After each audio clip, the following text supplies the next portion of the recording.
नमस्कार प्यारे विद्यार्थियों, स्वागत है आप सभी का मेरे YouTube चैनल पर। आज हम राजस्थान के इतिहास का एक मोस्ट इम्पोर्टेंट टॉपिक है वो डिस्कशन करने वाले हैं। जैसे कि आप थंबनेल में देख पा रहे हैं कि राजस्थान के सभी किसान आंदोलन हम इस क्लास में पढ़ेंगे और एक ही क्लास में हम राजस्थान के सभी महत्वपूर्ण किसान आंदोलनों के बारे में बात करेंगे। तो शुरू करते हैं अपनी क्लास।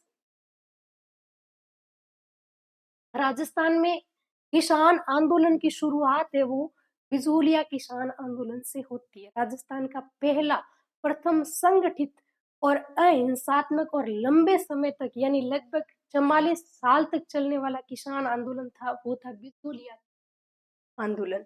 बिजोलिया है ये मेवाड़ रियासत का प्रथम श्रेणी का ठिकाना था और वर्तमान में ये कहाँ स्थित है? आपके भीलवाड़ा में।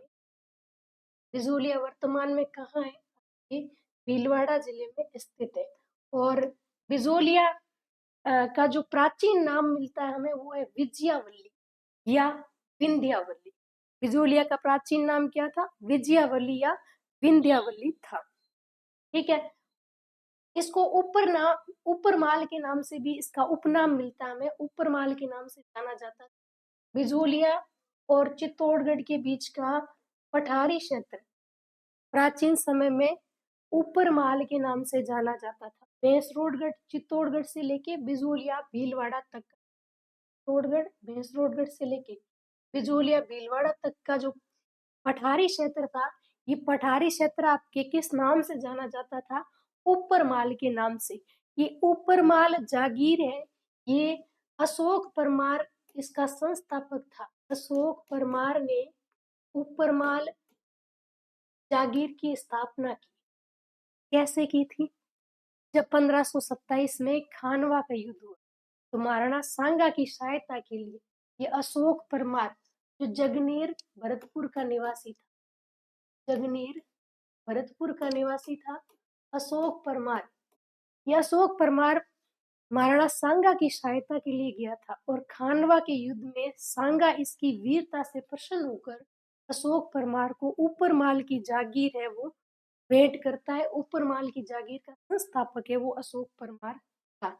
यहाँ अधिकतर किसान है वो धाकड़ जाति के थे। मोस्ट इम्पोर्टेंट फैक्ट है भाई, यहाँ से इम्पोर्टेंट है कि किस जाति के किसान है वो सर्वाधिक संख्या में थे। तो बिजोलिया किसान आंदोलन के दौरान धाकड़ जाति के किसान सबसे अधिक संख्या में थे। अब देखो यहाँ पर आंदोलन करने का कारण क्या था? क्या कारण रहे जिस वजह से किसानों ने यहाँ आंदोलन? तो भू राजस्व की अधिक दरें, बिजोलिया क्षेत्र में भू राजस्व की दरें अधिक थी। 84 प्रकार के कर वसूले जाते थे यहाँ से। चंवरी कर एक नया कर 1903 ईस्वी में लगाया था राव कृष्ण सिंह ने। राव कृष्ण सिंह चंवरी कर लगाता है। राव कृष्ण सिंह ने 1903 ईस्वी में चंवरी कर लगाया था। चंवरी कर क्या था? जो कोई भी बिजोलिया का निवासी था, बिजोलिया जागीर में रहने वाले किसान अपनी पुत्री का विवाह करेंगे तो 5 रुपए या 13 रुपए, किसी किसी पुस्तक में 13 रुपए भी मिलेंगे आपको और कहीं 5 रुपए भी लिखे हैं। 5 रुपए कर के रूप में देने पड़ते थे वहां के जागीरदार को। बिजोलिया ठिकाने के ठिकानेदार या जागीरदार को 5 रुपए कर के रूप में देने पड़ते थे। तलवार बंधाई कर 1906 ईस्वी में बिजोलिया का ठिकानेदार था पृथ्वी सिंह। बिजोलिया का ठिकानेदार पृथ्वी सिंह था। पृथ्वी सिंह ने ये एक उत्तराधिकार शुल्क लगाया, तलवार बंधाई कर 1906 ईस्वी में। पृथ्वी सिंह के ऊपर राजा द्वारा ये कर लगाया हुआ था। बिजोलिया ठिकाने पर ये कर है वो मेवाड़ महाराणा द्वारा लगाया हुआ था कि ठिकाने का कोई भी नया ठिकानेदार बनेगा तो एक उत्तराधिकार शुल्क के रूप में कर देगा मेवाड़ के महाराणा को। लेकिन यही कर ठिकानेदार ने, पृथ्वी सिंह ने अपनी जनता पर लगा दिया, किसानों पर ये कर लगा दिया तो किसान इसके विरोध में आ जाते हैं। बेगार प्रथा, बेगार प्रथा क्या होती है? बिना वेतन के काम करवाना। किसानों से बिना वेतन काम करवाया जाता तो ये बेगार प्रथा थी। ये भी किसान आंदोलन का प्रमुख कारण थी। लाटा प्रथा, लाटा क्या था? फसल कटने के बाद में कर का निर्धारण, जब किसानों द्वारा अपनी फसल काट ली जाती थी तो उससे कितना कर है वो ठिकानेदार को मिलेगा, इसका निर्धारण करना काटा पद्धति कहलाती थी। और कुंता पद्धति क्या थी? खेत में खड़ी फसल का ही एक अनुमान के आधार पर कर निर्धारित कर देना कि किसी खेत में 100 क्विंटल होगी अ, फसल, उसका हम 1/3 भाग है वो हम कर के रूप में लेंगे। इस तरह आपके फसल को आँक लेना कि कितने मात्रा में फसल होगी और उसके आधार पर कर का निर्धारण कर देना, कुंता प्रणाली कहलाती थी। तो बिजूलिया में किसान आंदोलन के ये प्रमुख कारण थे। भू राजस्व की दरें बिजूलिया में अधिक थी, 84 प्रकार के कर वसूले जाते। मोस्ट इम्पोर्टेंट है, यहाँ से कई बार ये क्वेश्चन पूछ लिया है कि बिजूलिया में किसानों से कितने प्रकार के कर लिए जाते। तो 84 प्रकार के कर बिजूलिया में किसान लेते थे। चवरी कर नामक एक नया कर लगाया था और तलवार बंधाई नामक एक उत्तराधिकार शुल्क था जो महाराणा द्वारा ठिकानेदार पर लगाया हुआ था। वो एक नए ठिकानेदार पृथ्वी सिंह ने जनता पर लाद दिया था। तो ये भी मोस्ट कारण रहे हैं बिजोलिया किसान आंदोलन। बेगार प्रथा, किसानों द्वारा बिना वेतन के किसानों से काम करवाना, लाटा और कुंता प्रणाली, ये बिजोलिया किसान आंदोलन के प्रमुख कारण रहे हैं। अब हम पढ़ेंगे बिजोलिया किसान आंदोलन की प्रमुख घटनाएं। एक इम्पोर्टेंट फैक्ट ये भी आपसे पूछते हैं कि भारत में सबसे लंबा समय तक चलने वाला किसान आंदोलन लगभग ये 44 वर्ष तक चला था। 44 वर्षों तक लंबे समय तक चलने वाला किसान आंदोलन था बिजोलिया किसान आंदोलन। भारत का प्रथम संगठित सर्वाधिक लंबे समय तक चलने वाला और अहिंसात्मक आंदोलन था। इतने समय आंदोलन चलने के बावजूद कोई भी हिंसा की घटना नहीं देखने को मिलती है बिजोलिया में। ये इस आंदोलन का समय कितना था? ये 3 चरणों में हुआ था। बिजोलिया किसान कितने चरण थे? 3 चरण थे। प्रथम चरण 1897 से 1915 ईस्वी तक, दूसरा चरण 1915 से 1923 ईस्वी तक, तीसरा चरण 1923 से 1941 ईस्वी तक। राजस्थान पुलिस 2018 में कांस्टेबल भर्ती में ये क्वेश्चन आया है कि निम्नलिखित में से बिजोलिया किसान आंदोलन का कौन सा चरण नहीं था? ये समय आपको ध्यान में रखना है। ठीक है, अब बात करें भाई पहले चरण की।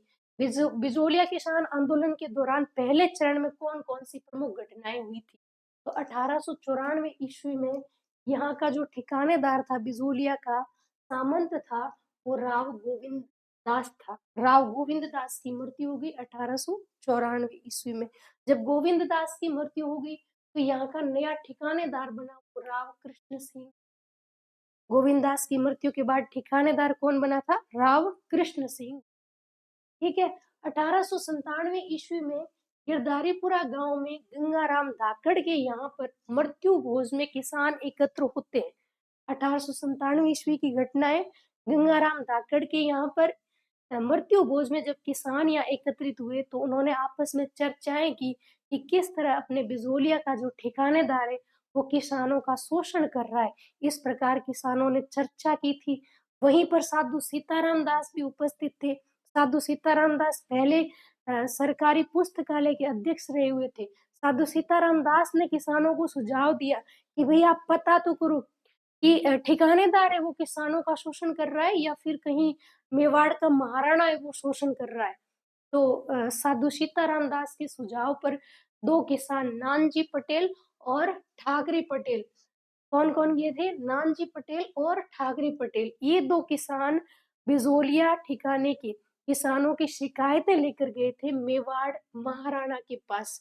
और उस समय जो मेवाड़ महाराणा थे वो महाराणा फतेह सिंह थे। महाराणा फतेह सिंह के पास में किसानों की शिकायतें लेकर 2 व्यक्ति कौन गए थे? नानजी पटेल और ठाकरे पटेल। अब मेवाड़ महाराणा क्या करते हैं कि बिजोलिया ठिकाने के किसानों की शिकायतों की जांच के लिए अपनी तरफ से एक व्यक्ति को भेजा था, एक राजस्व अधिकारी को भेजा था जिसका नाम था हामिद हुसैन। उस अधिकारी का नाम क्या था? हामिद हुसैन। महाराणा ने किसे भेजा था? हामिद हुसैन को भेजा। और ये हामिद हुसैन यहाँ किसानों की शिकायतों की जांच के लिए आता है और महाराणा को अपनी रिपोर्ट देता है कि किसानों की सभी बातें सही है। ठिकानेदार द्वारा किसानों का शोषण किया जा रहा है। लेकिन महाराणा ने कृष्ण सिंह को कुछ नहीं कहा, उसको नसीहत दी कि किसानों का शोषण नहीं करे, कोई कठोर कार्रवाई नहीं की, कोई उचित कार्रवाई नहीं की, तो इससे क्या होगा? कृष्ण सिंह के हौसले बढ़ गए थे। भाई कृष्ण सिंह ने क्या किया? नानजी पटेल और ठाकरी पटेल इन दोनों को बिजोलिया से निष्कासित कर दिया कि आपका यहाँ पर कोई काम नहीं, आप यहाँ से पधारे। 1903 ईस्वी में कृष्ण सिंह एक नया कर लगाता है, चौवरी कर। ठीक है, चौवरी कर विवाह शुल्क था, और ये चौवरी कर कितना था? तो ये 5 रुपए था। 5 रुपए का कर था। किन्हीं किन्हीं पुस्तकों में आपको 13 रुपए भी देखने को मिलेगा। ठीक है, दोनों ध्यान में रखें। 1903 में जैसे ही कृष्ण सिंह ने चौवरी कर लगाया, तो किसानों ने इस कर का विरोध किया, और किसान क्या करते हैं? 2 वर्ष तक अपनी कन्याओं का विवाह नहीं करते। विरोध स्वरूप 2 वर्ष तक अपनी कन्याओं का विवाह नहीं करते, और 200 विवाह योग्य कन्याओं को लेकर और किसान कृष्ण सिंह के पास जाते हैं और कृष्ण सिंह से कर माफ करने के लिए कहते हैं। लेकिन कृष्ण सिंह ने किसानों की बात नहीं सुनी। तो किसान अब क्या करेंगे? जब उनकी मांग नहीं मानी गई, तो किसान धीरे धीरे बिजोलिया के आसपास पड़ोसी रियासतों में पलायन करने लगे। और जब किसान यहाँ रहेंगे नहीं, तो खेती कौन करेगा? और खेती अगर होगी नहीं, तो फिर कर कहाँ से मिलेगा?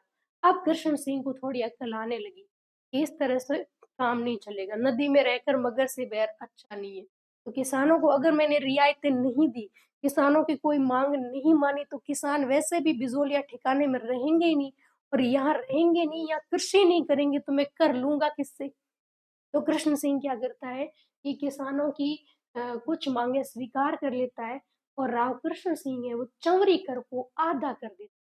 चौवरी कर को आधा कर देता है, और जो उन्होंने राजस्व की जो लगान दर थी, जो 1/2 यानी 50% वसूला जाता है, वो भी 2/5 कर दिया। लगान भू राजस्व को भी कम कर दिया, यानी 20%। पहले भू राजस्व की दर कितनी थी? 50%। और किसानों की मांगे मानते हुए कृष्ण सिंह ने घटाकर कितनी कर दी थी? 20% की थी। अब 1906 ईस्वी में कृष्ण सिंह की मृत्यु हो जाती है, और नया ठिकानेदार बनता है, वो पृथ्वी सिंह बनता है, नया जागीरदार। पृथ्वी सिंह ने 1906 ईस्वी में किसानों को दी गई रियायतें समाप्त कर दी। जो कुछ भी रियायतें कृष्ण सिंह ने किसानों को दी थी, वो पृथ्वी सिंह ने समाप्त कर दी। और पृथ्वी सिंह ने एक नया कर तलवार बंधाई, जो एक उत्तराधिकार शुल्क था, नया कर लगा दिया। किसानों पर एक नया कर और लगा दिया। तब किसानों ने इसका विरोध किया था, और किसानों के विरोध का नेतृत्व करने वाले जो नेता थे, वो थे सीताराम दास, ब्रह्मदेव, फतेहकरण चारण। तो किसानों के विरोध का नेतृत्व किसने किया था? साधु सीताराम दास, ब्रह्मदेव और फतेहकरण चारण ने किया था। ठिकानेदार का विरोध किया और जमीनें पड़त रखी, यानी कृषि नहीं की थी इस वर्ष। 1914 ईस्वी में राव पृथ्वी सिंह का देहांत हो गया, और उनका पुत्र केसरी सिंह, केसरी सिंह अल्पवयस्क था। केसरी सिंह अल्पवयस्क था, तो जागीरी प्रशासन है, वो प्रशासन कोर्ट ऑफ वार्ड्स यानी महाराणा के नियंत्रण में चला गया। अब बिजोलिया ठिकाने का प्रशासन कौन चलाएगा? मेवाड़ का महाराणा ही चलाएगा। मेवाड़ महाराणा ने अपनी तरफ से, राज्य सरकार की तरफ से, अमर सिंह राणावत को बिजोलिया का ठिकाने का प्रशासक नियुक्त कर दिया था, और उसकी सहायता के लिए एक व्यक्ति को वहां और रखा, डूंगर सिंह जी को यहाँ का नायब बनाया गया। तो प्यारे विद्यार्थियों, अगर ये क्लास आपके कंपटीशन एग्जाम की तैयारी में महत्वपूर्ण लगे आपको, तो क्लास को अधिक से अधिक शेयर करना, चैनल को सब्सक्राइब करना। बात करें दूसरे चरण की, दूसरा चरण 1915 से 1923 ईस्वी के मध्य। इस चरण का नेतृत्व विजय सिंह पथिक ने किया था, और किसके कहने से किया? साधु सीताराम दास के कहने से। दूसरे चरण में आंदोलन का नेतृत्व किसने संभाला? विजय सिंह पथिक ने। और विजय सिंह पथिक किसके कहने से बिजोलिया किसान आंदोलन का नेतृत्व संभालते हैं? साधु सीताराम दास के कहने पर 1916 ईस्वी में विजय सिंह पथिक ने बिजोलिया किसान आंदोलन संभाला था। ठीक है, इनका मूल नाम क्या था? ये मोस्ट इंपोर्टेंट फैक्ट है। विजय सिंह पथिक का मूल नाम कई एग्जाम में पूछ गया, रट लेना भी, भूप सिंह गुर्जर।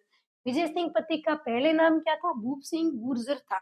अब इनके विजय सिंह बनने की कहानी हम समझेंगे।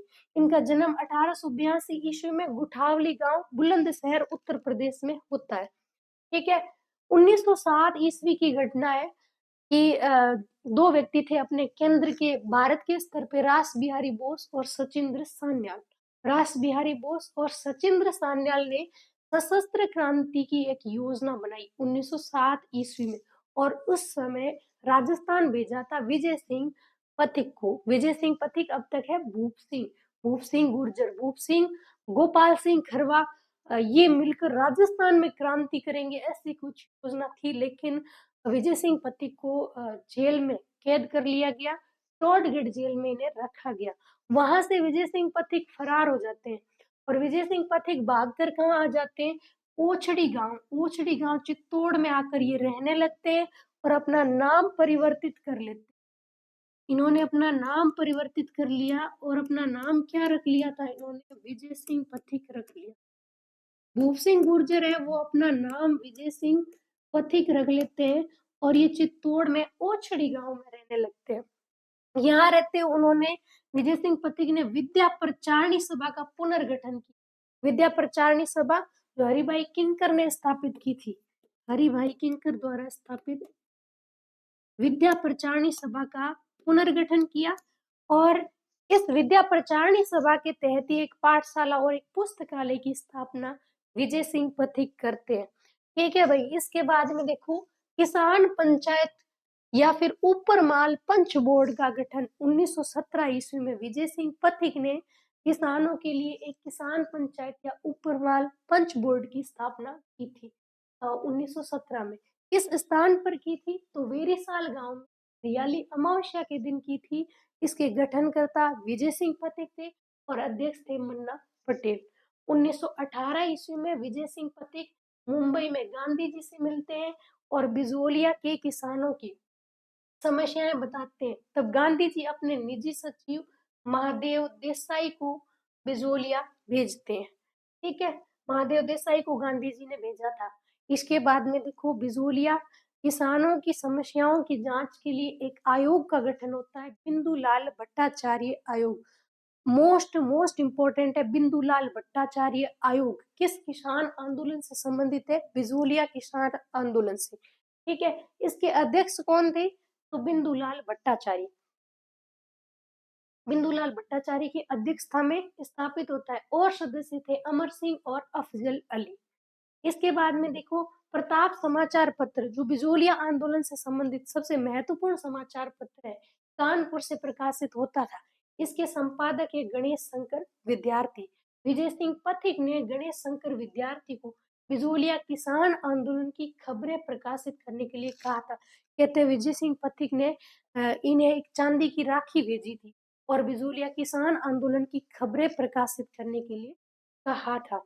और प्रताप समाचार पत्र ने बिजोलिया आंदोलन को राष्ट्रीय पहचान दिलाई। वेरी वेरी इंपॉर्टेंट है। कौन सा समाचार पत्र था जिसने बिजोलिया आंदोलन को राष्ट्रीय पहचान दिलाई? तो ये है आपका प्रताप समाचार पत्र। और कौन कौन से समाचार पत्र थे जिन्होंने बिजोलिया किसान आंदोलन की खबरें प्रकाशित की? तो एक है अपना अभ्युदय जो प्रयाग से प्रकाशित होता था, मराठा समाचार पत्र जो पूना से प्रकाशित होता था बाल गंगाधर तिलक द्वारा, और था आपके भारत मित्र जो कोलकाता से प्रकाशित होता था। तो अभ्युदय, मराठा और भारत मित्र, इन समाचार पत्रों में भी बिजोलिया से संबंधित खबरें प्रकाशित होती थी। अब राजस्थान सेवा संघ का क्या योगदान था अपने बिजोलिया किसान आंदोलन में? एक तो आपसे संस्थापक पूछ लेंगे, राजस्थान सेवा संघ के संस्थापक कौन थे? विजय सिंह पथिक।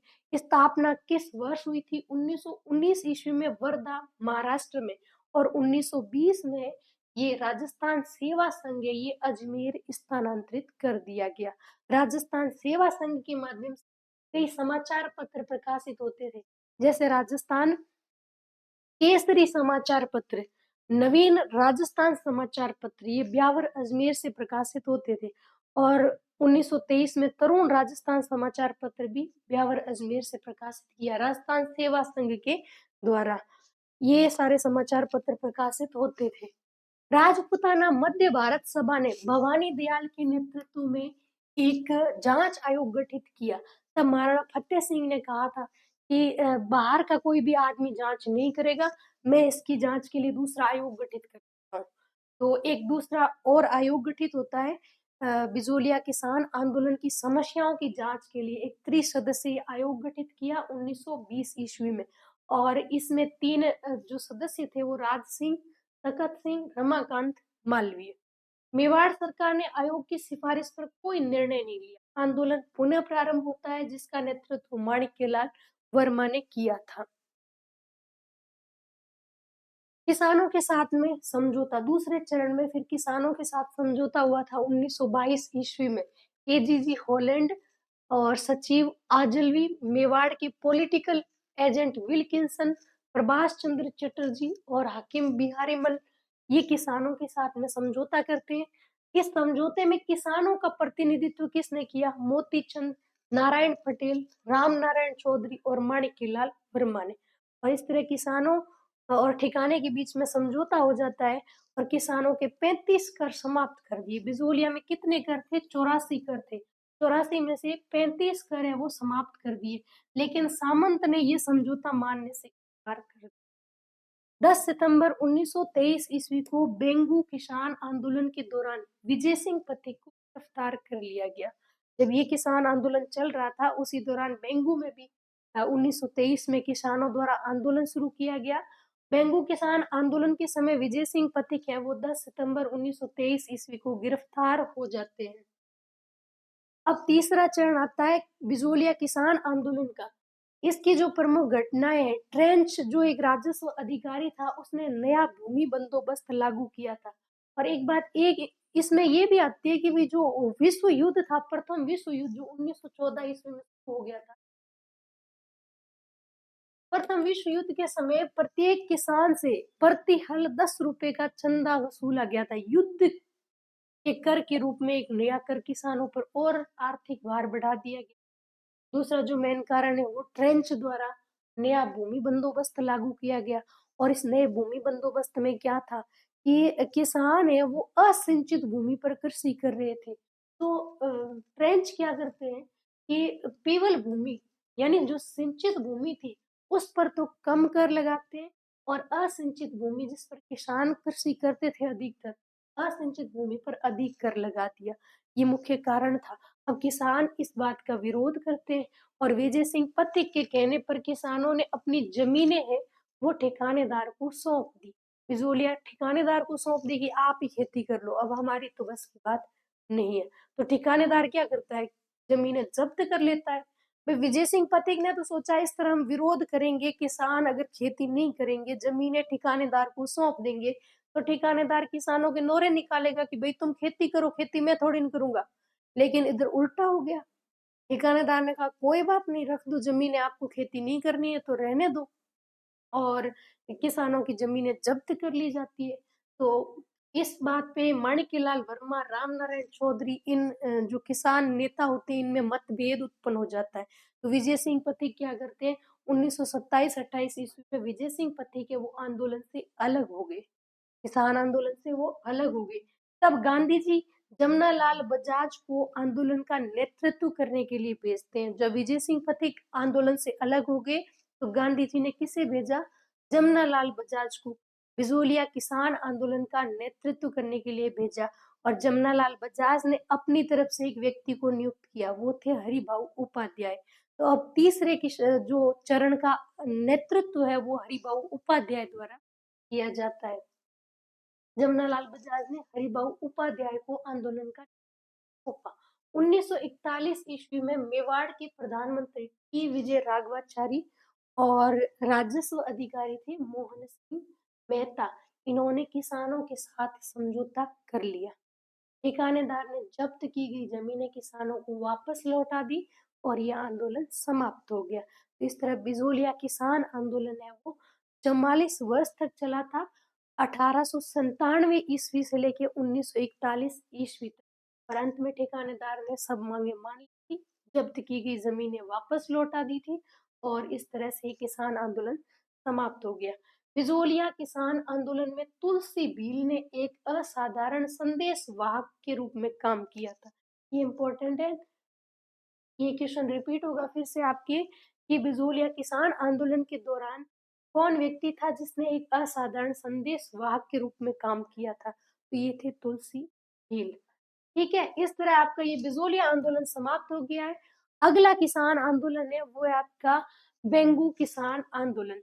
प्यारे विद्यार्थियों, वैसे तो ऑफलाइन क्लासेस में आप किसान आंदोलन को ही 10-12 घंटे पढ़ोगे और यहाँ आपको बहुत ही कम समय में सारे इम्पोर्टेंट तथ्य जो इस आंदोलनों से आपके जितने भी भर्तियों में क्वेश्चन बनेंगे वो सभी उनका एक सार रूप में लेके आ रही हूँ इस क्लास में। आपको क्लास अच्छी लगे तो और विद्यार्थियों को अधिक से अधिक आप शेयर करना। अब हम पढ़ेंगे बेंगू किसान आंदोलन। इसकी शुरुआत हुई थी 1921 ईस्वी में।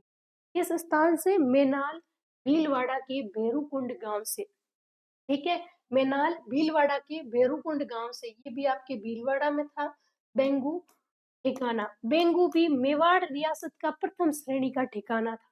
वर्तमान में ये कहाँ स्थित है? चित्तौड़गढ़ जिले में स्थित है। जिस समय किसानों ने आंदोलन किया था तब बेंगू का ठिकानेदार कौन था? अनूप सिंह था। यहाँ किसान आंदोलन का नेतृत्व किसने किया? राम नारायण चौधरी ने। बेंगू में किसान आंदोलन का नेतृत्व करता कौन है? राम नारायण चौधरी। और यहाँ भी किसान आपके अधिकतर है वो धाकड़ जाति के किसान थे। ठीक है, बेंगू में जो किसान आंदोलन हुआ उसका कारण था अधिक भू राजस्व, लाटा कुंता प्रणाली, बेगार प्रथा और यहाँ पर कितने प्रकार के कर थे? 53 प्रकार के कर वसूले जाते थे।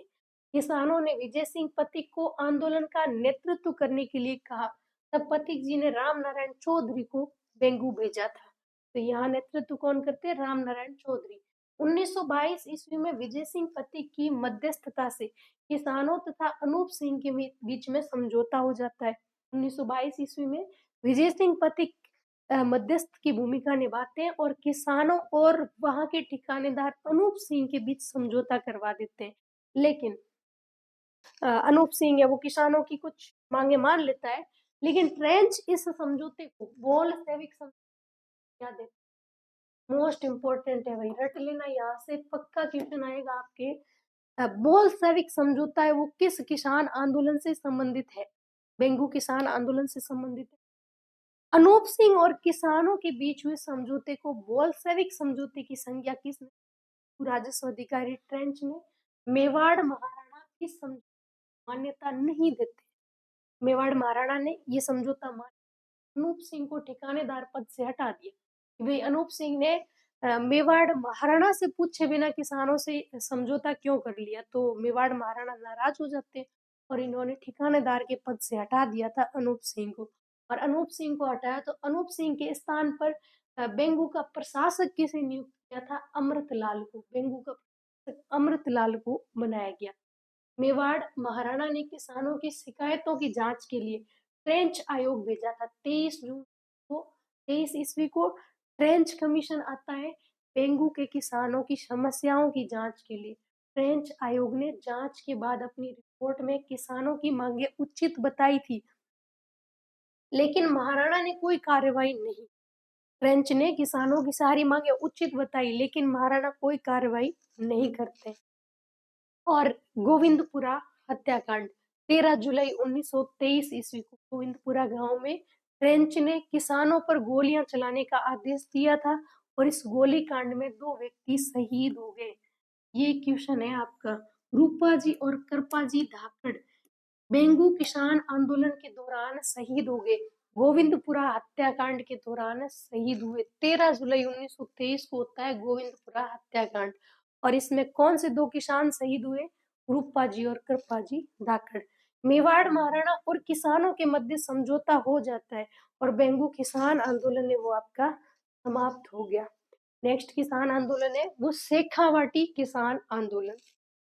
1923 में सीकर का ठिकानेदार था माधो सिंह। माधो सिंह की मृत्यु हो गई 1923 में और उसके बाद में राव कल्याण सिंह है वो नया ठिकानेदार बना था। राव कल्याण सिंह शेखावाटी का नया ठिकानेदार बना था जिसने करों में वृद्धि कर दी। 1923 तक ठिकानेदार कौन था? माधो सिंह था 1923 में माधो सिंह की मृत्यु के बाद ठिकानेदार कौन बना? राव कल्याण सिंह बना था। ठीक है, कल्याण सिंह ने ठिकानेदार बनते ही करों में वृद्धि कर दी। किसान तो पहले ही कर से परेशान थे। यहाँ जो कारण रहे आपके अधिक भू राजस्व एक कॉमन कारण है। सभी किसान आंदोलन में आप देखो अधिक भू राजस्व किसानों के विरोध का प्रमुख कारण था। बेगार प्रथा ये भी लगभग सभी किसान आंदोलन में आपके कॉमन कारण है। लाटा और कुंता प्रणाली, जरीब की लंबाई आदि। ये शेखावाटी क्षेत्र में था कि ठिकानेदार ने एक नई ट्रिक लगाई कि किसानों से अधिक लगान हम किस रूप में वसूलें। उन्होंने जरीब की लंबाई है वो आधी कर दी। पहले 165 फीट को 82.5 कर दिया, यानी जरीब की लंबाई आधी। एक नया कर लगाया, इजाफा कर। ये शेखावाटी क्षेत्र के किसानों पर ही था, इजाफा कर। प्रति बीघा 2 आना कर में वृद्धि कर दी इजाफा के नाम पर। और एक कृषि उपकरणों के खरीद की जो जातिगत भेदभाव था उस पे आधारित एक कर और किसानों पर लगा दिया। नेक्स्ट है आपके राजस्थान जाट क्षेत्रीय महासभा। शेखावाटी किसान आंदोलन के दौरान राजस्थान जाट क्षेत्रीय महासभा 1921 की ठाकुर देसराज द्वारा गठित की। अधिवेशन होता है इसका 1933 ईस्वी पलथाना गांव में। जाट क्षेत्रीय महासभा का अधिवेशन पलथाना गांव में हुआ था और इस अधिवेशन में निर्णय लिया गया कि 1934 ईस्वी में बसंत पंचमी के दिन एक यज्ञ का आयोजन करेंगे और उस यज्ञ में जितने भी जाट किसान आएंगे उनमें हम जागरूकता फैलाने का काम करेंगे। तो 1934 में बसंत पंचमी के दिन एक यज्ञ करने का निर्णय इस जाट क्षेत्रीय महासभा द्वारा लिया जाता है। और जब ये यज्ञ का आयोजन होता है 20 जनवरी से लेकर 26 जनवरी तक, ये जाट प्रजापति महायज्ञ चला था। इसके आयोजन करता ठाकुर देसराज है। यज्ञमान यहाँ के कुंवर हुक्म सिंह थे जिन्होंने यज्ञ का आयोजन करवाया। ठिकानेदार ने हाथी पर सवारी निकालने का विरोध किया, फिर जयपुर शासक ने इसकी अनुमति दे दी थी। ठीक है, कटराथल सम्मेलन सीकर किसान आंदोलन से संबंधित सबसे इम्पोर्टेंट कटराथल सम्मेलन सीकर में। ये महिलाओं का एक सम्मेलन था। इसका नेतृत्व किशोरी देवी ने किया था और इस सम्मेलन के दौरान जो भाषण दिया था वो उत्तमा देवी ने किया। यहाँ पर लगभग 10,000 महिलाएं एकत्र होती है। कारण क्या था इस सम्मेलन का? किशोरी देवी ने सम्मेलन क्यों आयोजित किया? सियोट के सामंत ने सोतिया का बास गांव में महिलाओं के साथ अशिष्ट व्यवहार किया था और इसके विरोध में किशोरी देवी ने एक विरोध प्रदर्शन का आयोजन किया और 10,000 महिलाओं ने इसमें भाग लिया था। जयसिंहपुरा हत्याकांड 21 जून 1934 ईस्वी को होता है। ठाकुर का भाई ढूंढ लो झुंझुनू का था, उसका भाई ईश्वरी सिंह है जो किसानों पर गोलियां चलवा देता है। पहली बार किसानों के हत्यारों को सजा मिलती है। यहाँ जयपुर रियासत द्वारा ईश्वरी सिंह पर मुकदमा, किसानों के खिलाफ मुकदमा लगा और हत्यारों को पहली बार 1.5 वर्ष की सजा मिली थी। ईश्वरी सिंह और उसके जो भी साथी थे, किसानों का शोषण करने वालों को पहली बार किसानों के हत्यारों को कहीं सजा मिली थी तो वो था जयसिंहपुरा हत्याकांड के बाद ईश्वरी सिंह और उसके साथियों को। ठाकुर देसराज के आह्वान पर 21 जुलाई 1934 को ये जो हत्याकांड हुआ था इसकी स्मरणार्थ, इसको याद करने के लिए 21 जुलाई 1934 को पूरे राजस्थान में जयसिंहपुरा गोलीकांड दिवस मनाया गया। ये सीकर किसान आंदोलन की महत्वपूर्ण घटनाएं। अगली है आपके कुंदन गांव हत्याकांड 25 मार्च 1935 ईस्वी को। कारण क्या था? यहाँ पर दापी देवी नामक महिला थी, उसने कर देने से मना कर दिया। तब कैप्टन वेब यहाँ गोलियां चलाने का आदेश देता है। कुंदन गांव में क्या होता है? दापी देवी कर देने से मना कर देती है। इसके दमन के लिए कैप्टन वेब क्या कहता है? गोलियां चलाने का आदेश। 4 किसान, और वो 4 किसान कौन थे? टीकूराम, तुलसीराम, आसाराम और चेतराम। ये 4 किसान किस हत्याकांड में शहीद हुए थे? कुंदन गांव हत्याकांड। ठीक है। 15 मार्च 1945 ईस्वी को छोटू राम और रतन सिंह ने किसानों और ठिकानेदार के बीच में समझौता करवा दिया और इस तरह से ये आंदोलन आपके समाप्त हो जाता है। अगला किसान आंदोलन है आपके बूंदी या बरड़ किसान आंदोलन। बूंदी या बरड़ क्षेत्र में किसान आंदोलन के कारण क्या थे? यहाँ से 25 प्रकार के कर लिए जाते थे। किसानों से कितने कर लिए जाते? 25 प्रकार के कर। अधिक भू राजस्व सभी किसान आंदोलन का कारण है। लाटा कुंता प्रणाली और बेगार प्रथा भी सभी किसान आंदोलन के मुख्य कारण रहे हैं। इसके अलावा यहाँ के किसानों से चराई कर वसूला जाता था। ये एक अलग यूनिट है जो आपके बूंदी या बरड़ क्षेत्र के किसानों से लिया जाता था, चराई कर। डाबी किसान पंचायत 1920 ईस्वी में डाबी किसान पंचायत की स्थापना होती। किसानों की समस्याओं को हल करने के लिए इसकी स्थापना साधु सीताराम दास ने की थी।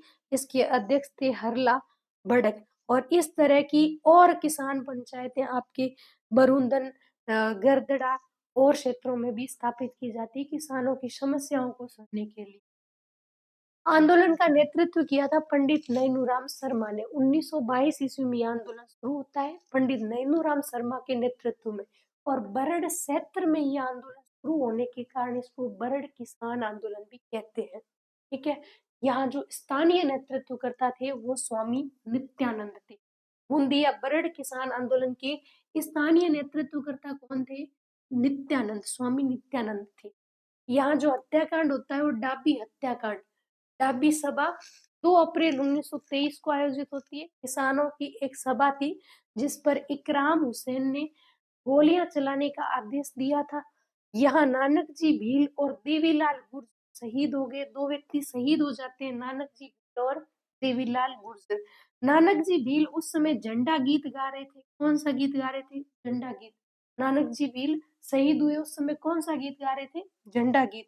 नानक जी भील की याद में माणिक्यलाल वर्मा ने एक गीत लिखा था, अर्जी गीत। ये दोनों ही मोस्ट इम्पोर्टेंट है। अर्जी गीत माणिक्यलाल वर्मा ने किसकी याद में लिखा था? नानक जी भील की याद में। नानक जी भील शहीद होने के समय कौन सा गीत गा रहे थे? झंडा गीत गा रहे थे। नानक जी भील और देवीलाल गुर्जर किस किसान आंदोलन से संबंधित है? तो ये बूंदी या बरड़ क्षेत्र के किसान आंदोलन से संबंधित है।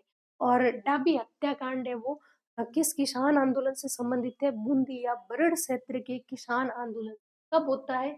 2 अप्रैल 1923 ईस्वी को। यहाँ से आपके बूंदी या बरड़ क्षेत्र के किसान आंदोलन से बनने वाले सभी महत्वपूर्ण क्वेश्चन है वो आ जाएंगे। डाबी हत्याकांड की जांच के लिए राजस्थान सेवा संघ ने एक आयोग गठित किया था, रामनारायण चौधरी और सत्य भगत के निर्देशन में। और पृथ्वीराज आयोग है ये बूंदी सरकार ने गठित किया। पृथ्वीराज आयोग मोस्ट इम्पोर्टेंट, कई बार पूछ लिया है कि पृथ्वीराज आयोग है वो किस किसान आंदोलन से संबंधित है? तो ये बूंदी या बरड़ क्षेत्र के किसान आंदोलन से रिलेटेड है पृथ्वीराज आयोग। बूंदी सरकार ने गठित किया था। कितने सदस्य थे इसमें? ये त्रिसदस्यीय आयोग था।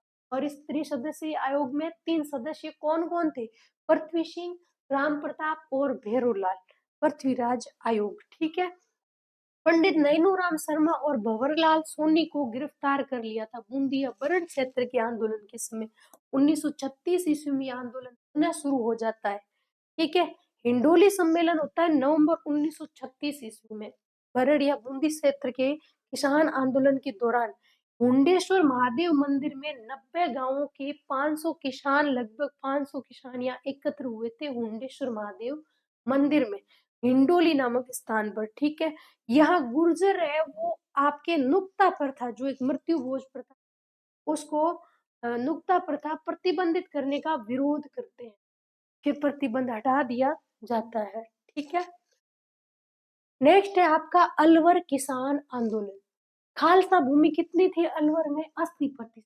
अधिकतर भूमि है वो खालसा भूमि। खालसा भूमि किसे कहते हैं? जिस पर राजा का सीधा नियंत्रण हो। राजा के सीधे नियंत्रण वाली भूमि होती है खालसा भूमि। और जागीर भूमि जो अलवर में 20% थी, ये जागीर भूमि किसे कहते हैं? राजा द्वारा जागीरदार या ठिकानेदार को या सामंत को जागीर के रूप में दी जाती थी। ये थोड़ा सा आप ध्यान से समझना प्यारे बच्चों कि जागीरदार क्या होता है और ठिकानेदार या सामंत क्या होता है।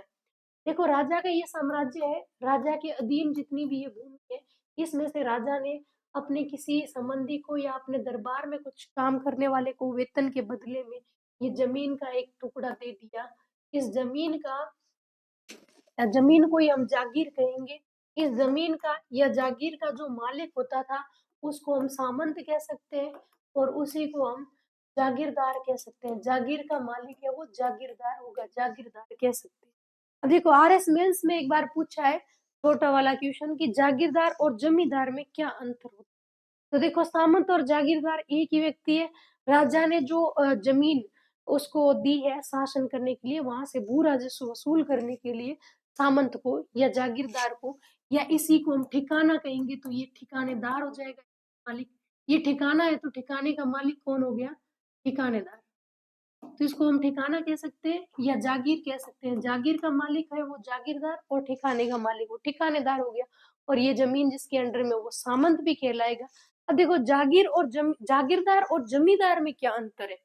अगर जागीर व्यक्ति को उस व्यक्ति को मिली हुई है उसके बाद में वापस है वो राजा के पास जब्त हो जाती है, जमा हो जाती है या खालसा भूमि में वापस परिवर्तित हो जाती है, तो वो तो हो गया आपका जागीरदार। यानी वो जागीर किसी और को हस्तांतरित नहीं कर सकता।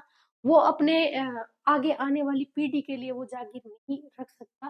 राजा के पास वापस उस जागीरदार की खत्म होती वापस आ जाती, तो वो तो है जागीरदार। और वही जागीर वो जमीन अगर जागीरदार के वंशजों को मिलती और अहस्तांतरणीय होती, किसी और को नहीं देना है, अपने वंशजों को पीढ़ी दर पीढ़ी मिलने लगती है, तो उसको फिर हम जमींदार कहते हैं। जमींदार, ठीक है, ध्यान में रखना। जागीर भूमि है वो राजा द्वारा जागीरदार ठिकानेदार या सामंत को जागीर के रूप में देते थे। अब यहाँ अलवर में जो भूमि है वो जागीर भूमि तो बहुत कम है, 20% और खालसा भूमि अधिक है। यहाँ पर दो मुख्य किसान आंदोलन हुए, एक तो आपका निमोचना आंदोलन और दूसरा आपका मेव किसान आंदोलन। तो पहले हम बात करेंगे निमोचना किसान आंदोलन की। उस समय अलवर का राजा कौन था? आपके जय सिंह था। अलवर का शासक कौन था निमोचना किसान आंदोलन? जय सिंह था। 1934 ईस्वी में NL टिक्को द्वारा नया भूमि बंदोबस्त लागू किया गया जिसमें 40% लगान वृद्धि की जाती है। भू राजस्व में वृद्धि का किसानों द्वारा विरोध किया गया। मुख्य नेता था नेतृत्व करता था वो गोविंद सिंह, माधो सिंह, गंगा सिंह और आपके अमर सिंह। या मुख्य नेतृत्वकर्ता कौन थे? गोविंद सिंह, माधो सिंह, गंगा सिंह और अमर सिंह। ये 4 व्यक्ति थे जिन्होंने निमोचना किसान आंदोलन का नेतृत्व किया। मोस्ट इंपोर्टेंट है कि निमोचना किसान आंदोलन में नेतृत्वकर्ता कौन थे। किसानों ने अपनी मांगे अलवर के शासक जय सिंह के सामने रखी थी। किसानों की मांगे क्या थी? बेगार प्रथा को समाप्त कर दे। किसानों की मांग थी कि किसानों से बेगार न ली जाए, भू राजस्व में कमी कर दी जाए, सुअरों को मारने की इजाजत दे दे। अलवर क्षेत्र में अलवर के शासक ने जंगली सुअर मारने पर प्रतिबंध लगा रखा था और ये जंगली सुअर किसानों की फसलें नष्ट करते थे। तो किसान सुअरों को मारने की इजाजत मांग रहे हैं, लेकिन जय सिंह ने किसानों की मांगों पर कोई ध्यान नहीं दिया। ठीक है, तो किसान क्या करेंगे? किसान सभाएं आयोजित करेंगे जागरूकता फैलाने के लिए। यहाँ निमोचना हत्याकांड हो जाता है 14 मई 1925 ईस्वी। किसानों ने एक सभा आयोजित की थी 14 मई 1925 को किसानों की सभा आयोजित हुई। छज्जू सिंह के आदेश पे यहाँ इस किसान सभा पर गोलियां चलाई गई जिसमें 156 किसान है वो मारे जाते हैं। और छज्जू सिंह है इसको राजस्थान का जनरल डायर कहा जाता है। राजस्थान का जनरल डायर छज्जू सिंह को कहा जाता है। रामनारायण चौधरी ने इसको हत्याकांड कहा था। जो निमोचना में किसानों पर गोलियां चलाई गई जहां 100 किसान मारे गए, इस हत्याकांड को पहली बार रामनारायण चौधरी ने हत्याकांड कहा था। यंग इंडिया समाचार पत्र गांधी जी का है भाई। यंग इंडिया समाचार पत्र, यंग इंडिया समाचार पत्र में गांधी जी ने इस कांड को क्या कहा था? जलियांवाला बाग हत्याकांड से भी विभत्स बताया और इसको दोहरी डायर शाही कहा। मोस्ट इंपॉर्टेंट है, यहाँ से क्वेश्चन बहुत से एग्जाम में पूछा हुआ है और वापस फिर से रिपीट होगा, अच्छे से रट लेना। दोहरी डायर शाही, डायरिज्म डबल डिस्टिल्ड किस घटना को गांधी जी ने बताया था? तो निमोचना हत्याकांड के लिए गांधी ने कहा कि ये जलियांवाला बाग हत्याकांड से भी विभत्स है और ये दोहरी डायरशाही है। ठीक है। रियासत समाचार पत्र जो दिल्ली से प्रकाशित होता था, रियासत समाचार पत्र ने इसकी तुलना जलियांवाला बाग हत्याकांड से की थी। 31 मई 1925 तरुण राजस्थान समाचार पत्र, 31 मई के दिन जो तरुण राजस्थान समाचार पत्र प्रकाशित होता है, इस दिन 31 मई को इस समाचार पत्र में निमोचना घटना को सचित्र छापा गया था। राजस्थान सेवा संघ ने एक जांच आयोग का गठन किया। निमोचना हत्याकांड की जांच के लिए राजस्थान सेवा संघ ने एक जांच आयोग का गठन किया था। और इस जांच आयोग में कौन थे? हरिभाई किंकर, कन्हैया लाल कलंत्री और लादूरा। एक त्रिसदस्यीय जांच आयोग राजस्थान सेवा संघ ने गठित किया था। राष्ट्रीय स्तर पर मणिलाल कोठारी आयोग का गठन होता है। निमोचना हत्याकांड की जांच के लिए राष्ट्रीय स्तर पर एक आयोग का गठन हुआ जिसका नाम मणिलाल कोठारी आयोग, जिसके सचिव रामनारायण चौधरी थे। महाराणा जय सिंह द्वारा जांच आयोग का गठन किया जाता है। 3 व्यक्ति थे इसमें, रामचरण, सुल्तान सिंह और छज्जू सिंह। 18 नवंबर 1985 ईस्वी को किसानों के साथ समझौता किया गया और निमोचना किसान आंदोलन समाप्त हो गया। नाम मात्र के जांच आयोग जरूर गठित किए थे लेकिन किसी को कोई सजा नहीं मिलती है और इस तरह ये निमोचना वाली घटना जो किसानों के साथ एक दर्दनाक घटना हुई थी उसका कोई रिजल्ट नहीं था। और 18 नवंबर 1985 तक किसानों के साथ में समझौता होता है और किसान समाप्त हो गया। यहाँ से एक इम्पोर्टेंट बात याद रखनी है कि रघुनाथ की पुत्री थी सीता देवी जो निमोचना आंदोलन में महिलाओं का नेतृत्व करती है। इम्पोर्टेंट फैक्ट है, याद रखना कि सीता देवी है वो किस किसान आंदोलन से संबंधित है? तो निमोचना किसान आंदोलन से संबंधित। अगला है आपका मेव किसान आंदोलन। शेखावाटी क्षेत्र में होता है मेव किसान आंदोलन 1930-31 ईस्वी में। यहाँ पर किसानों की प्रमुख मांगे क्या थी? भू राजस्व की अधिक दरें उन्हें कम किया जाए, सुअर मारने पर प्रतिबंध जो लगा है उसको हटा दिया जाए। ये मांगे नहीं मानने पर कहाँ के किसान, तिजारा लक्ष्मणगढ़ क्षेत्र के किसान है वो कर देने से मना कर देते हैं कि हम किसी प्रकार का कर आपको नहीं देंगे क्योंकि किसानों को आप किसी तरह की कोई सुरक्षा नहीं दे रहे हो। यहाँ पर एक जो संस्था है वो अस्तित्व में आती है, अंजुमन खादिम उल इस्लाम। मोस्ट इम्पोर्टेंट है ये आदिम अंजुमन खादिम उल इस्लाम संस्था है। ये किस किसान आंदोलन से संबंधित है? तो मेव किसान आंदोलन। और इस संस्था के माध्यम से यासीन खान है वो मेव किसानों का नेतृत्व करते हुए शासक का विरोध करते हैं। और इस संस्था के संस्थापक है वो मोहम्मद हादी। 1932 ईस्वी में मोहम्मद हादी ने ये संस्था स्थापित की थी, अंजुमन खादिम उल इस्लाम संस्था। और यहाँ के जो प्रमुख नेता थे मेव किसान आंदोलन का नेतृत्व करता यासीन खान, सैयद भीख नारंग और मोहम्मद अली या ये मोहम्मद हादी जिन्होंने ये संस्था स्थापित की थी। ठीक है, नेक्स्ट है आपके धार्मिक मांगे। जो मेव किसान आंदोलन था ये आगे जाके सांप्रदायिक आंदोलन में बदल जाएगा। यहाँ के किसानों की कुछ धार्मिक मांगे भी थी। मस्जिदों पर सरकारी नियंत्रण समाप्त करें और उर्दू को बढ़ावा दिया जाए। ये जो मेव किसान थे ये मुस्लिम जाति के किसान थे। इन्होंने मस्जिदों पर सरकारी नियंत्रण को समाप्त करने की मांग की थी और उर्दू को बढ़ावा दिया जाने की बात की। तो इस तरह से ये एक धार्मिक आंदोलन में परिवर्तित हो जाता है। और यहाँ से आपका इम्पोर्टेंट क्वेश्चन बनेगा कौन सा किसान आंदोलन है वो आगे जाके सांप्रदायिक रूप ले लेता है? तो ये मेव किसान आंदोलन था। यह आंदोलन सांप्रदायिक आंदोलन में बदलते हुए हिंसक रूप ले लेता है। तब एक अंग्रेज अधिकारी आता है वाइली। वाइली ने हस्तक्षेप करते हुए जय सिंह को 1934 ईस्वी में यहाँ से बाहर भेज दिया। यहाँ से यानी अलवर से आपके इंग्लैंड भेज दिया और ये आंदोलन फिर समाप्त हो जाता है। ठीक है, ये अलवर किसान आंदोलन था। अगला आंदोलन है अपना बीकानेर रियासत का किसान आंदोलन। ठीक है, बीकानेर रियासत में जो किसान आंदोलन हुआ था वो एक तो गंग नहर क्षेत्र आंदोलन और एक है आपका जागीरी क्षेत्र का आंदोलन। गंग नहर क्षेत्र आंदोलन ये आपके खालसा भूमि में हो जाएगा। खालसा भूमि गंग नहर क्षेत्र आंदोलन है ये राजा के नियंत्रण वाली भूमि में हुआ था। और फिर आपके जागीरी क्षेत्र के किसान आंदोलन तो बीकानेर रियासत में अभी हम देख लें कौन-कौन से आंदोलन हुए। पहले गंग नहर क्षेत्र का आंदोलन। गंग नहर क्षेत्र के आंदोलन के कारण क्या थे? तो यहाँ से एक कर किसानों पे जो लगाया गया था वो था आबियाना कर। ये इम्पोर्टेंट है भाई, ये सिर्फ गंग नहर क्षेत्र में ही लगा था किसानों पर। सिंचाई कर, एक आबियाना कर नाम से एक सिंचाई कर है, वो गंग नहर क्षेत्रों से वसूला जाता था। किस्तों पर ब्याज दरें अधिक थी। किसानों की जो भू राजस्व नकद के रूप में जो ले रहे थे, जो किस्तें थी, उस पे ब्याज की दरें अधिक थी और अधिक भू राजस्व हर किसान आंदोलन का कारण रहता है। ठीक है, यहाँ पर किसानों से संबंधित एक संघ, जमींदारा संघ की स्थापना 1929 ईस्वी में की जाती है। और जमींदारा संघ किसने स्थापित किया? संस्थापक थे इसके दरबारा सिंह और इसके सहयोगी थे करतार सिंह।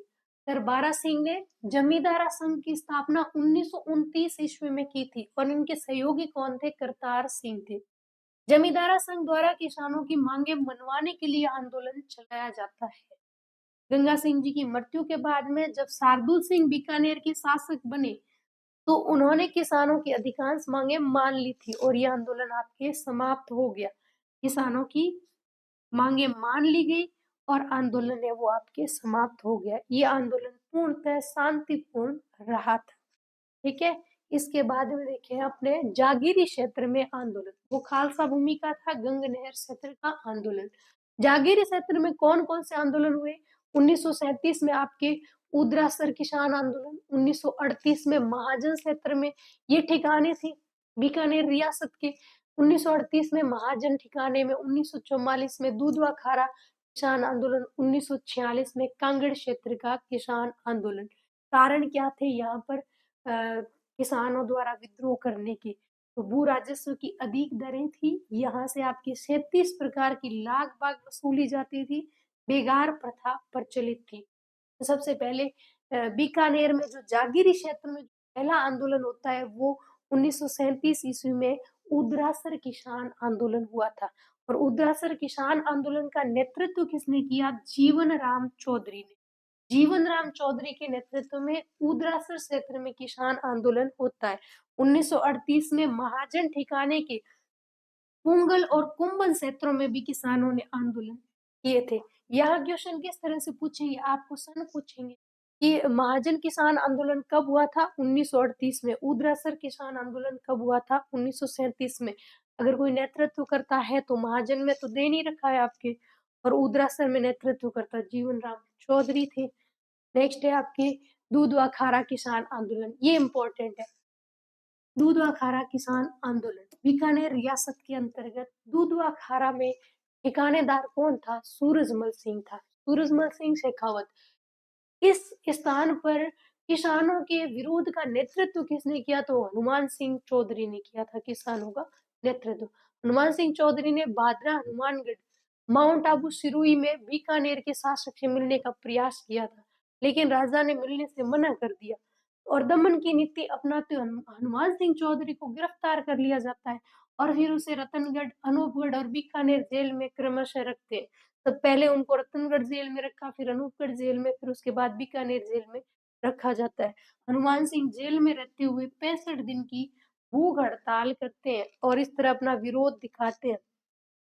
कांगड़ किसान आंदोलन, रतनगढ़ चूरू, 1946 ईस्वी। इसका कारण क्या था? अकाल के बावजूद जबरन लगान वसूला जाता था। किसानों को अकाल में फसलें नष्ट हो जाती है, लेकिन फिर भी किसानों को कोई रियायत नहीं दी गई और उनसे जबरदस्ती लगान वसूला जाता है। और यहाँ नेतृत्व करता थे आपके मेघ सिंह आर्य। जो कांगड़ आंदोलन है उसके नेतृत्व करता थे मेघ सिंह आर्य। कांगड़ से इस तरह का क्वेश्चन आरपीएससी ने पूछा है कि कांगड़ किसान आंदोलन किस रियासत से संबंधित था? ऑप्शन होंगे आपके बीकानेर, मारवाड़, जयपुर, इनमें से कोई नहीं। तो ये कांगड़ जो किसान आंदोलन है आपके बीकानेर रियासत से संबंधित था। बीकानेर प्रजा परिषद का क्या योगदान था? किसान आंदोलन के दौरान बीकानेर प्रजा परिषद ने क्या सहयोग किया था? तो यह जो मुख्य घटना है ये 17 अप्रैल 1946 ईस्वी की है। ललाड़ा गांव में किसान सभा का आयोजन होता है और इस किसान सभा का नेतृत्व कुंभाराम आर्य ने किया था। ठीक है, अब देखो रायसिंह नगर की एक घटना। रायसिंह नगर अनूपगढ़ किसान सभा, किसानों ने अपनी एक सभा का आयोजन किया था। इस सभा पर पुलिस ने लाठीचार्ज किया। अब पुलिस ने इस तरह का दमन अपनाया, तो इस दमन के विरोध में किसानों ने क्या किया था? 1 जुलाई 1946 ईस्वी को बीकानेर प्रजा परिषद के कार्यकर्ताओं ने एक जुलूस निकाला। किसानों के जो दमन किया था किसानों का, उसका विरोध करने के लिए एक जुलूस निकाला जाता है 1 जुलाई 1946 ईस्वी को। और ये जुलूस किसने निकाला? बीकानेर प्रजा परिषद के कार्यकर्ताओं ने निकाला। और इस जुलूस पर पुलिस ने गोलियां बरसाई। ठीक है, जुलूस पे भी गोलियां चला दी। और इस घटना से क्या होता है कि एक बीरबल सिंह नाम का कार्यकर्ता है, वो शहीद हो जाता है। बीकानेर प्रजा परिषद का एक कार्यकर्ता बीरबल सिंह है, वो शहीद हो गया था। बीरबल सिंह की याद में 17 जुलाई 1946 के दिन बीरबल सिंह की याद में बीरबल दिवस मनाया जाता है। पटवार एग्जाम 2018 में ये क्वेश्चन था कि बीरबल दिवस किस किसान आंदोलन से संबंधित था या किस रियासत में मनाया गया? तो बीकानेर रियासत से संबंधित है। और ये 17 जुलाई को मनाया जाता है। 1948 में बीकानेर में उत्तरदायी शासन की स्थापना के साथ ये आंदोलन समाप्त हो गया था। एक इम्पोर्टेंट बात है, 6 जुलाई 1946 को किसान दिवस के रूप में मनाया गया था, क्योंकि इस दिन मगाराम वैद को गिरफ्तार किया गया था। तो 6 जुलाई 1946 को बीकानेर में किसान दिवस के रूप में मनाया गया था। ठीक है, अगला अपना किसान आंदोलन है, ये मारवाड़ किसान आंदोलन है। मारवाड़ क्षेत्र जो आपके ये जोधपुर, नागौर, बाड़मेर और पाली। जोधपुर, ये नागौर और आपका बाड़मेर और पाली वाला ये जो क्षेत्र है, ये आपके पहले मारवाड़ रियासत था। और यह मारवाड़ क्षेत्र में जो किसान आंदोलन होता है, वो खालसा भूमि थी। मारवाड़ में 13% और 87% जागीर भूमि। यहाँ जो आंदोलन होता है, राजस्थान के शासकों द्वारा 1818 ईस्वी में ईस्ट इंडिया कंपनी के साथ सहायक संधियां कर ली जाती। और इसके बाद में किसानों पर तिहरा नियंत्रण अपने को देखने को मिलेगा। जैसे ही किसानों ने ईस्ट इंडिया कंपनी के साथ में संधियां की, अब किसान पहले कर देंगे ठिकानेदार को, ठिकानेदार कर देगा राजा को, और राजा कर देगा ईस्ट इंडिया कंपनी को। इस तरह से तिहरा नियंत्रण आप देखोगे। तो मारवाड़ रियासत में किसानों पर तिहरा नियंत्रण था। तिहरा नियंत्रण ईस्ट इंडिया कंपनी, उसके बाद में राजा, और राजा के बाद में आपके ठिकानेदार, राजा के बाद में ठिकानेदार। इस तरह से ये तिहरा नियंत्रण था, ईस्ट इंडिया कंपनी, राजा और ठिकानेदार। मारवाड़ रियासत पर तिहरा नियंत्रण देखने को मिलेगा। कारण क्या था? भू राजस्व अधिक होना। मारवाड़ रियासत में भी किसानों से अधिक भू राजस्व वसूला जाता था। यहाँ बेगार प्रथा थी। और एक बिघोड़ी नामक कर है, ये अधिक मात्रा में लिया। प्रति बीघा नकद कर, जिसे बिघोड़ी कहा जाता था, ये अधिक मात्रा में लिया जाता था। अकाल के बावजूद करों में छूट नहीं दी थी ठिकानेदार ने। मादा पशुओं के निर्यात पर लगा प्रतिबंध हटा। पहले मारवाड़ रियासत से मादा पशु है वो बाहर निर्यात नहीं किए जा सकते थे, इस तरह का एक प्रतिबंध लगा था, जिसे हटा दिया। और उसे हटाने से अधिक संख्या में मादा पशु मारवाड़ से बाहर भेजे जाने लगे थे, जिसका किसान विरोध करते हैं। अब देखो मारवाड़ में जितने भी राजनीतिक जागृति फैलाने वाले संगठन है, वो सभी आपके इम्पोर्टेंट रहेंगे। पहला संगठन अपना मारवाड़ सेवा संघ। मारवाड़ सेवा संघ 1920 ईस्वी में जोधपुर में। इसके संस्थापक अध्यक्ष कौन थे? दुर्गा शंकर थे। दुर्गा शंकर ने इसकी स्थापना की थी। इसके बाद आती है मरुधर हितकारिणी सभा। 1918 ईस्वी में चांदमल सुराणा ने मरुधर हितकारिणी सभा की स्थापना। इसी का पुनर्गठन करके 1923 ईस्वी में जयनारायण व्यास ने मरुधर हितकारिणी सभा का पुनर्गठन किया था। और मरुधर हितकारिणी सभा का नाम परिवर्तित कर दिया था। इसका नाम मारवाड़ हितकारिणी सभा कर दिया। 1931 में इसका मारवाड़ यूथ लीग में विलय कर दिया गया। चांदमल सुराणा ने मरुधर हितकारिणी सभा का स्थापना की थी 1918 में। उसी का नाम परिवर्तित करके 1923 में जयनारायण व्यास ने नाम रख दिया मारवाड़ हितकारिणी सभा। और 1931 में इसका मारवाड़ यूथ लीग में विलय कर दिया जाता है। अब देखो मारवाड़ यूथ लीग, इसके संस्थापक जयनारायण व्यास थे। स्थापना 1931 में जोधपुर में की जाती है। मारवाड़ राज्य लोक परिषद 1938 ईस्वी में, इसके संस्थापक जयनारायण व्यास थे और अध्यक्षता की थी रणछोड़ दास गठानी। मारवाड़ राज्य लोक परिषद के अध्यक्ष कौन थे? रणछोड़ दास गठानी थे। 1923 में मारवाड़ रियासत ने मादा पशुओं के निर्यात पर प्रतिबंध हटा दिया था। इसका विरोध करेंगे किसान, किसानों ने विरोध किया। तब 1 सितंबर 1924 ईस्वी को पुनः प्रतिबंध लगा दिया। जो मादा पशुओं के निर्यात पर प्रतिबंध था वो हटा दिया था 1923 में। किसानों के विरोध करने पर 1 सितंबर 1924 को ये प्रतिबंध वापस लगा दिया। 1929 ईस्वी में मारवाड़ हितकारिणी सभा द्वारा जयनारायण व्यास ने किसान आंदोलन का नेतृत्व किया था।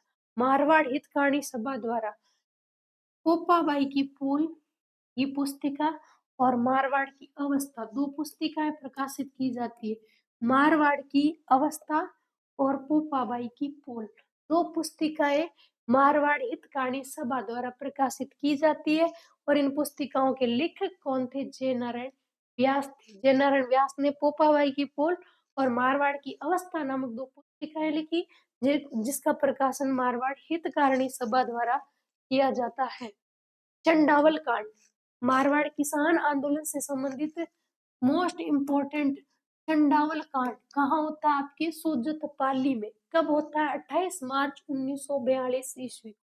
चंडावल कांड कई भर्तियों में आप देखोगे ये जो चंडावल कांड है, डाबड़ा कांड है और आपका नीमूचना कांड है, ये 4 हत्याकांड देकर इनके सुमेलित करने वाले क्वेश्चन निम्नलिखित में से कौन सा सुमेलित नहीं है, इस तरह के क्वेश्चन पूछे हुए हैं। तो सारे हत्याकांड आपको याद करने हैं। 28 मार्च 1942 को चंडावल कांड होता है। किस स्थान पर होता है? सोजतपाली में।